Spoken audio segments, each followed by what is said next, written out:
to database management. In this module, we will be talking about database security and user creation. Here, you will learn how to describe the different aspects of data and of database security, and we will look into how external and internal security have to work together. That is, they have to be aligned to make sure that data, database schemas, and database management systems remain secure. A large part of that is how user accounts are set up. This is why we will move on to creating user accounts from the command line and learning how to grant appropriate permissions to these new users. We will then look into how we can test these permissions and see that they constrain what a user can and cannot do in your database management system. Let's go. Now let's think about this. We want to keep our data secure against accidental losses, theft and fraud. We want to protect the CIAs of our data, namely the loss of privacy or confidentiality, the loss of integrity, and the loss of availability. Because honestly, what IT manager or DBA wants to read about themselves in the newspaper saying that they lost their entire data center due to fire, a flood, or an earthquake, or a power outage, or worst case scenario due to a hacker, right? This is why it's important to keep our data safe. We need to keep our data safe not just from natural disasters and from fires and floods and earthquakes and that kind of thing, but we also need to keep our data safe from any kinds of hacker. Now, to keep our data safe, typically we establish things like physical security, such as video surveillance, man traps, that kind of thing, network security, such as firewalls, and also mandatory encryption and MAC address-based access, in some cases through router policies on our wireless access points, and also on our system level, namely where we disable our FTP and we run our database management system only as a DB admin, not as a root user ever, and quite naturally, we use strong passwords. This brings us to our internal security. We really need to watch out for our login credentials and keep those safe so we don't share logins and passwords, and we really never really use the root password and the root login unless it's absolutely necessary to perform operating system level updates. And we never write passwords down. We use VPNs as often as we can, either with hard or soft tokens. We ensure that we use encryption at least 128-bit, if not more. And in our web browsers, as we access our database management system over the web, for example, or through a browser, we disable cookies. And we are always aware of the need for virus scanners and the latest updates for everything, including operating system and applications. And whenever we access any URLs to lead us to external systems or external databases, we always need to ensure as well that those URLs are correct and that we, where we can, enable HTTPS. In order to keep our data and our databases safe, then we have to have a data security policy in use. This is typically handled through the CIO's office, the Information Security Officer's policy as well. And that includes access control, and it includes integrity control. Detection controls should be in place. That includes logging, for example. Obscurity control should be in place as well, so that important tables and database facilities will be hidden from outside users. Resource control and redundancy control as well. So, and now let's take a look at what this looks like live in MySQL. Most of the security settings that we're interested in are located in the MySQL schema. So we're going to use the MySQL schema for this. In the MySQL schema, we're seeing a number of tables, and we're seeing here tables that end with PRIV. PRIV means privileges, and oh, look at this here. We're seeing a user table as well. And those could all be very interesting. So let's first look at the privileges tables.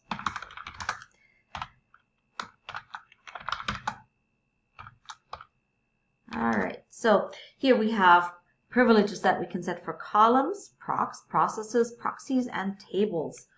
Let's take a look at the tables privileges table. That looks pretty interesting. So here we are seeing host, DB, user, table name, grantor, timestamp, and here table privileges. You see how we can set table privileges to select, insert, update, delete, create, drop, grant. Interesting here. And column privileges to select, insert, update, and references. References, of course, being foreign key. So let's take a look at what we have in this tables privileges table. I'm going to get the user, table privileges, and column privileges.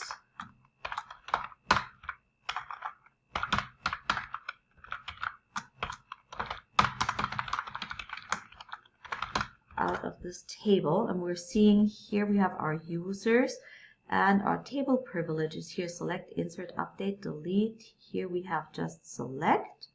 And we're seeing here that it seems we can assign table privileges on a by case basis and by user basis here, whether it's select or insert or update or delete or any of these, or whether it's just select.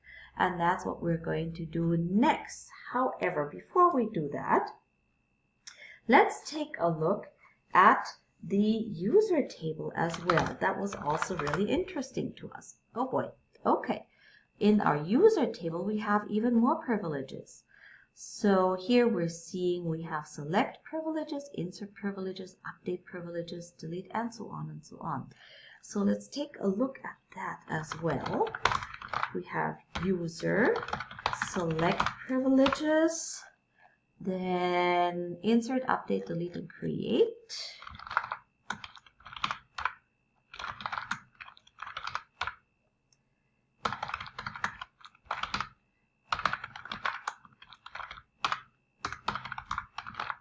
Okay, and here we're seeing that we have our users here that have different kinds of select, insert, update, and delete privileges. And not surprisingly, our DB admin user has select and insert and all of these privileges for everything, as does our root user, and our other users that we have here don't. Well, now let's see how that actually works. All right, let's build a user. Let's say we build a user and we call our user Skywalker, identified by, and now we're going to pick a password. This is our username, obviously, and we're going to call the password R2D2. All right, so we've created a user just now. In other words, we should now see our user, Skywalker, in our user table, and here he is. And what we're seeing is as soon as we create a user, our user has what looks like absolutely no privileges. And that, in fact, is the opt-in model, because we are going to have to opt in for specific privileges for our user, and we don't call it opt-in. In SQL, we call it grant. We have to grant individual privileges to our user. So for that, we are going to grant, and then let's say we grant select and insert, and we're going to grant that on everything, because Skywalker is our Jedi and he is going to protect our entire database. So what I've done here is I've granted select and insert on all our schemas and all our tables to Skywalker. So now let's see how that has changed our Skywalker permissions. Here is before our grant, and right here is after our grant. And we're seeing we have granted select and we have granted insert to Skywalker. Now let's say I've made a mistake and I really didn't want Skywalker to insert anything into our database. Then I can revoke insert on everything from Skywalker. And if I look at my user privileges, I see here Skywalker now no longer has insert privileges. So grant whatever privileges I want on wherever I want to whatever user I want, or revoke whatever privileges I want to take away on whatever location I want to take them away from the user. So now let's test this. How do we test this?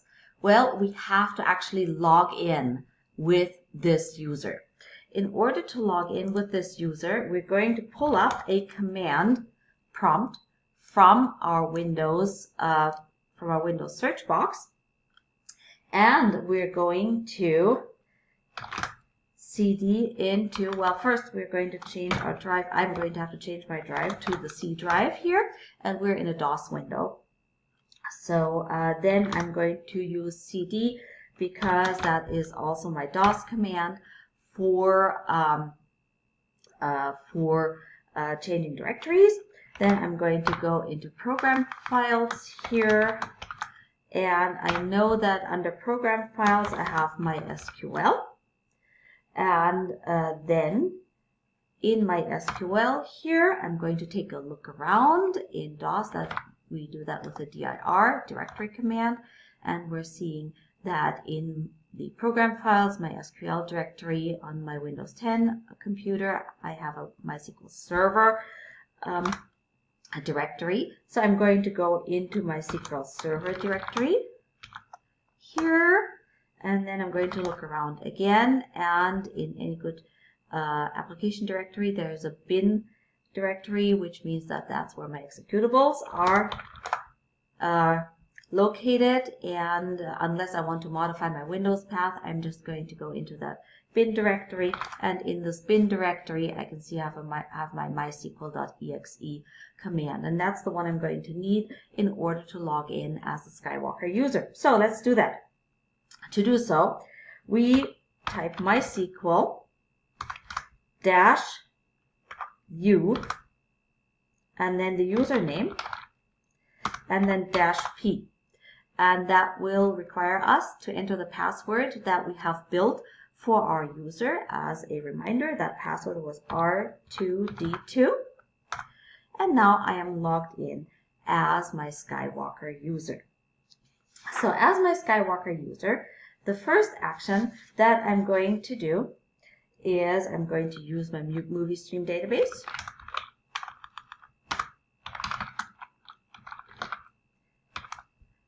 All right, I can access my movie stream database. Let's see if I can see the tables in my movie stream database. Absolutely. Remember, the only permissions that my Skywalker user has is to select and to insert. So let's see if my my Skywalker user can select anything from, let's say, my person table. So let's see. I'm going to select one record here. Select star from person ID where person ID equals 1. Seems like that works pretty well. Austin, Byron, Struber. So now I'm going to see if I can update my user here, my person ID equals 1 record. So I'm going to update person, and I'm going to set person given name to Sonia, where person ID equals 1. So since my Skywalker user, as we can see here, does not have update privileges, let's see what happens. And as we can see, update command denied to user Skywalker at localhost for table person. That is in line with the permissions that we set for the Skywalker user. But what if I've made a mistake with my Skywalker user and I really wanted Skywalker to be able to update anything in my movie stream database? Well, in that case then, I'm going to grant update on, and then I'm going to say, well, I just want my Skywalker user to update anything within my movie stream schema. So I'm going to grant update on movie stream and then all the tables in movie stream to Skywalker. All right. So the next thing that I want to see is if Skywalker can now update the person table. And what we're seeing here is that this change setting has not taken effect. Why is that? Because Skywalker is still in the same session in which the update setting was denied initially. So the new settings, the new configuration for this user will not take effect until the user logs out and logs back in. And that's what we're going to do now. So I'm going to exit and then I'm going to log back in as Skywalker. All right, so I'm going to use my movie stream database again. Here we go. And then I'm going to, well, let's see if I can update person, set person given name to Sonia where person ID equals 1. That did not work beforehand. And now, here we go. With our new configuration that has taken effect, this actually works now. So let's take a look at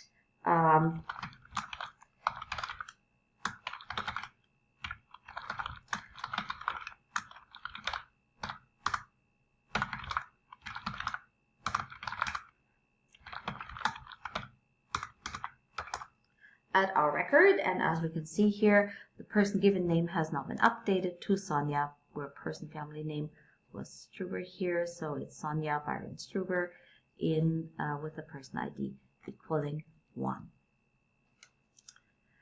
So now we know that this works in the movie stream database, and since we have enabled our update command, but what about a different database? Let's see what databases we have here. Oh, we have the sales DB. All right, so let's use the sales DB. All right, now in our sales DB, we have, let's see the tables here. We have our salespeople table. In our salespeople table, let's change something here. We have SNUM, SNAME, city, and commission. All right, so for city, I have here, let's take a look. London. Okay, great. Let's use London. So I am still here logged in as a Skywalker user with the with my update privileges on movie stream.